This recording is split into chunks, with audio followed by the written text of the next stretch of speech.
Telegram keenya gubbaan seenna Telegram keenya erga seenne booda walletii Telegram keenya yookiin immoo baankii Telegram keenya gubbaa jiru akkamitti fuunetiin kallattiin mee walletii keenya akka walqunnamsiisnu karaa salphaanis Harbour Media Network subscribe gochuun irraanfatina share waliif godhaa odeeffannoo garaagaraa hojiilee online iddoo kamittuu argachuu dandeessan karaa salphaan asii argachuu dandeessu.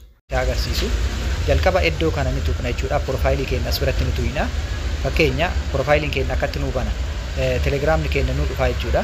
Telegram keenya keessa dhaynee wallet iddoo jedhu kana banna iddoo wallet jettu kana erga iddoo wallet jettu kana gattuu hin booda maaltu nu dhufa adreesii haala kanaan nu bana jechuudha.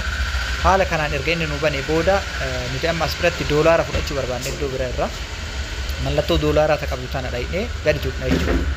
Mallattoo doolaaraa taqabdu tana eega gattuu hin booda isi receive jettu tana tuqna. Receive ka jedhu kana erga tuqne booda maal goona kallattimaan nu banuu dhabuu danda'a duuba irraa deebina isa jalqabaa kana tone space kan jedhu tuqna jechuudha.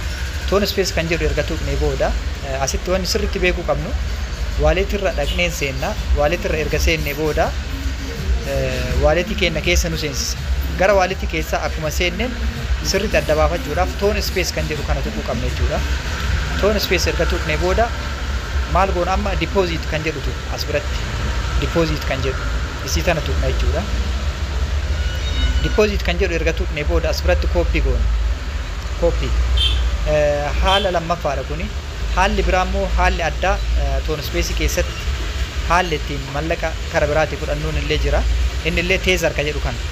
Teezer kan jedhu kana tuqina amma nuti ka barbaannu teezeriidha USDT doolaara jechuudha.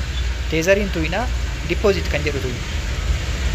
As biratti copy ta'eetto copy address kan jedhu kana al takka qofa gattuina. Yeroo takka yoo tuqina asitti maal nun jedha copy jedha. Isii tan asii fuunee eessa dhayna platformii irratti galchuu barbaanne san fakkeenya mee an platformii kana bira dhaqee isinitti agarsiisu platformiin kuni platformii VGM jedhama. VGM kana bira dhaqee account irratti galchee isinitti agarsiisa. VGM kana hin dhufna maal galcheedha walletii TRC20 galchee as bira hin dhufa gara olii kana jechuudha kun as bakka mallaqa irraa qabnu amma kiyya 0 jedha iddoo kana ni tuqa. Erga iddoo kana tuqee booda withdraw kan jedhu kana isii gadi aantu tuqa jechuudha. Kaulaanu intu isii gadi aantu tuqa. Erga isii gadi aantu tuqee booda adreesii galchinaan jedha. As biratti adreesii TRC20 galchuu qabdaa naan jedha. Ka achi amma reefi walletii gubbaa copy godhadhe san maal godha jechuudha.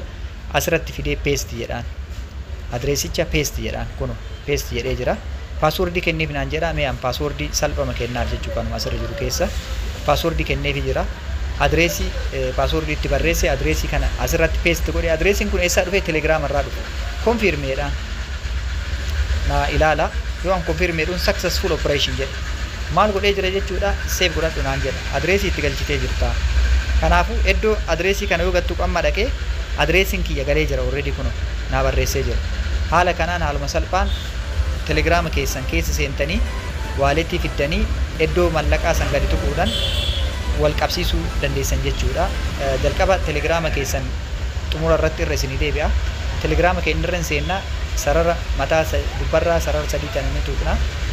Sarara sadii tan erga tuqne booda eessa dhaqna wallet kan jedhu tuqna.